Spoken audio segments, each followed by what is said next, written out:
So now we will start the next law that is proposed by Mendel, that is law of segregation or law of purity of gametes. Law of segregation or law of purity of gamete is what that I am going to explain over here. Here what I draw, that is simply law of dominance that you studied in my previous video. Now to declare the law of segregation, what Mendel did, he conduct a self-pollination. He allowed the plant of F1 generation to self-pollinate.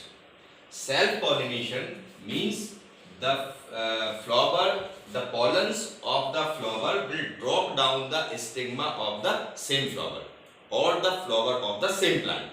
So now, when the member of F1 generation will go through with self-pollination, what will happen? Let us examine.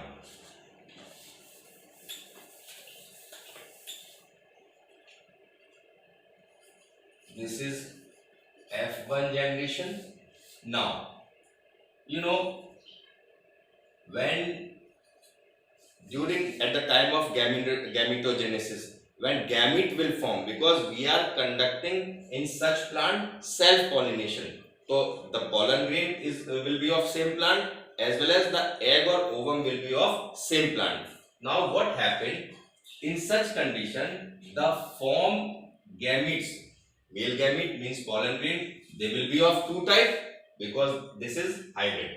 In F1 generation, we got hybrid, heterozygous. Heterozygous means allele form, a pair of contrasting character of gene, that is referred as allele. One is dominant, one is recessive. So it's obvious that when at the time of gametogenesis, two type of gamete will form in male, and at the time of gametogenesis, two type of female gamete will form in female.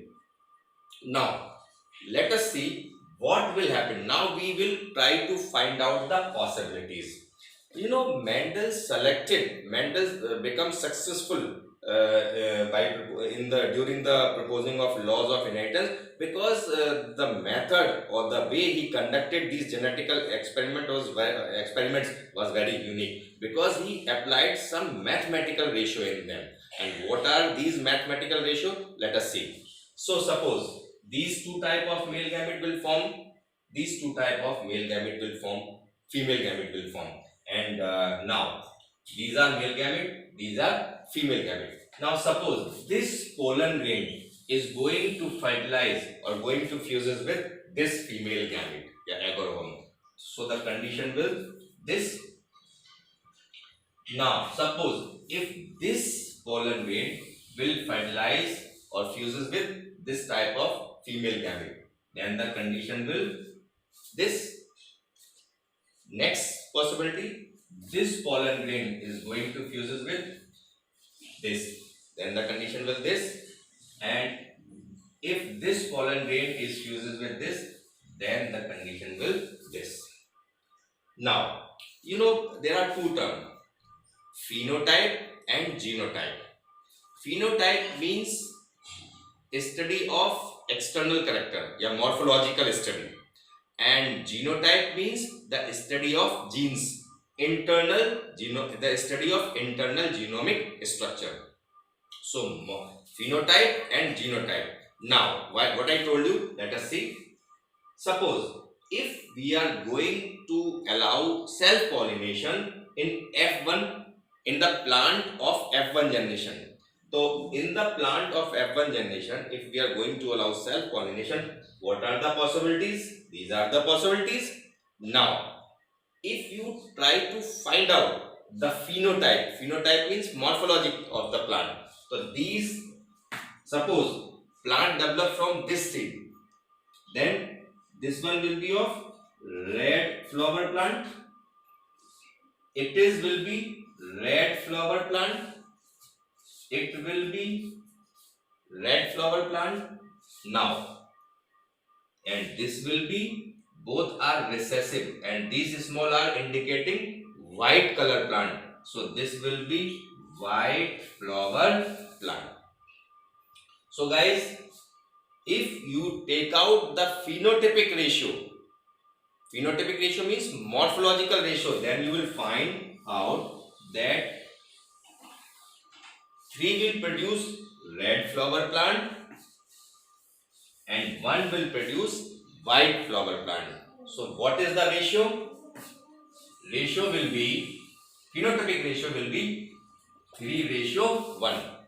Phenotypic ratio. Phenotypic ratio will be 3:1 because 3 plant will produce red flower and 1 will produce white flower. But if you go through with genotypic ratio means internal genomic structure. When you find out the ratio with the help of internal genomic structure, then you will notice that 1 are of pure red, because you are finding these are homozygous condition, pure breed, and these 2 are hybrid red. These are pure red. These 2 are hybrid red, and this is what? Pure white plant. So genotypic ratio of these F2 generation will stand for as 1:2:1 ratio. 1 ratio. These 2 hybrid red plant 2:, and this white flower plant is what? 1:.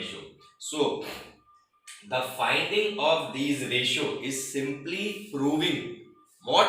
Law of segregation, law of purity of gametes. What is it? Keep in F1 generation, because of the dominancy of one gene, another gene is not able to show their effect. That considered as recessive, that considered as weak because of the dominancy of this gene. But it doesn't mean that this recessive gene will lose their character. Later on, in next coming generation, in F2 generation, it will, when it got the chance, it will show their effect. No doubt, doesn't matter in F1 generation, it is not able to show their effect, but it doesn't mean it loses their property of white color flower. It remains segregated, it remains pure in F1 generation, and in F2 generation, when the genes were separated, then it is able to show their effect. This is what? Law of segregation, law of purity of gamete. I am going to show this chart in another way to make you clear. F1 generation, make a small Punnett square board. Here we will put male gamete, here we will put female gamete. Now suppose this pollen grain fuses with this, then the condition will this.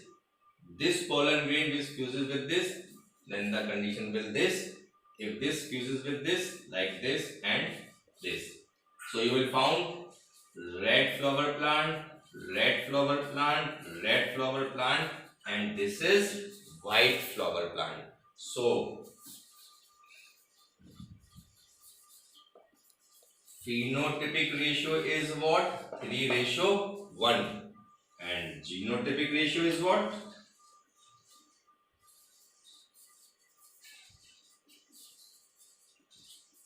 1:2:1, because 1 pure homozygous, 2 hybrid. You will observe 1 is dominant. These are alleles, the pair of contrasting character of gene. This is allele. So 2 hybrid heterozygous and 1 is pure. So this is what? Law of segregation.